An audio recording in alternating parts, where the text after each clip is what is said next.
Industry ভালো চলতে পারে, সেই জন্য ভালো ইন্ডাস্ট্রি সেটআপ হতে পারে স্মল স্কেল। আমাদের শিল্প বন্ধুরা, আমি তাদের কাছে হাত জোর করে আবেদন করব, 50% সাবসিডি দিচ্ছি, যা চাইবেন সুবিধে দেব, কিন্তু দয়া করে দূরের জেলাগুলো যেখানে সুযোগ কম সেখানে আসুন, কারণ কোচবিহারকে আমরা ভালোবাসি।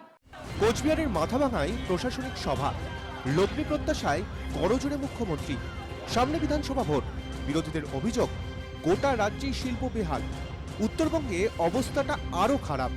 উত্তরের জেলাগুলিতে তৃণমূলের শক্তিও দক্ষিণের তুলনায় কম। তাই কোচবিহারের মাটিতে দাঁড়িয়ে মুখ্যমন্ত্রী লগ্নির আহ্বান জানাবেন, এতে আশ্চর্যের কিছু নেই। কিন্তু তাই বলে ক্ষুদ্র ও মাঝারি শিল্পের জন্য জোরহস্ত রাজ্যের প্রশাসনিক প্রধান।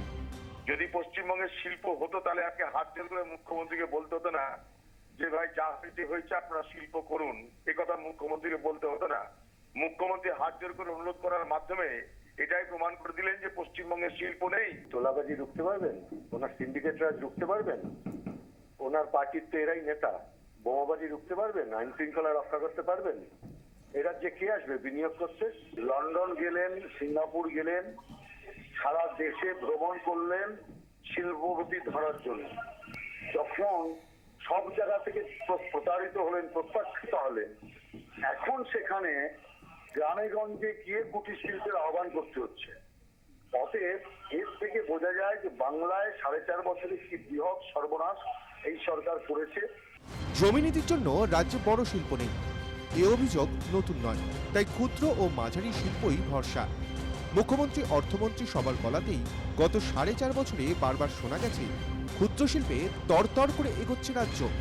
ক্ষুদ্র ও মাঝারি শিল্পে লগ্নি টানতে মিলন মেলায় ঢালাও আয়োজন। পরিকাঠামো উন্নয়নে 26,000 কোটি টাকার সরাসরি লগ্নির প্রতিশ্রুতি। শোনা গেছে সবই। মে মাসে বিধানসভায় মুখ্যমন্ত্রী দাবি করেন, বাম আমলের শেষ 5 বছরে রাজ্যে 49টি ক্ষুদ্র ও মাঝারি শিল্প ইউনিটে লগ্নির পরিমাণ ছিল 16,764 কোটি টাকা।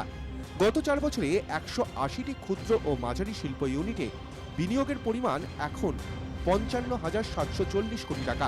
অর্থমন্ত্রী অমিত মিত্রের বাজেট বক্তৃতা আবার বলছে 4 বছরে রাজ্যের লগ্নির পরিমাণ 86,425 কোটি টাকা। সরকারের দেওয়া হিসেব ঠিক হলে গত 4 বছরে রাজ্যের বিনিয়োগের সিংহভাগই এসেছে ক্ষুদ্র ও মাঝারি শিল্পে। আর তাই যদি হয়, তাহলে কেন মুখ্যমন্ত্রীকে ক্ষুদ্র শিল্পে লগ্নি টানতে হাতজোড় করতে হচ্ছে? একটা তো বড় শিল্প যতক্ষণ না হয়, ছোট আর মাঝারি শিল্প এলে বিক্রি করবে কাকে? খদ্দের পাবে কোথায়? বিরোধীরা বলছেন জমি নীতির জন্য বড় শিল্প আসছে না, তাই মুখ্যমন্ত্রীর ভরসা ছোট শিল্প। কিন্তু সেই ছোট শিল্প টানতেও হাতজোড় কেন? এ রাজ্যের শিল্প মানচিত্রে এখন সবচেয়ে বড় প্রশ্ন বোধহয় এটাই। ক্যামেরায় সঞ্জীব সাহার সঙ্গে সুমন কল্যাণ ভদ্র ও সন্দীপ সরকারের রিপোর্ট, 24 ঘন্টা।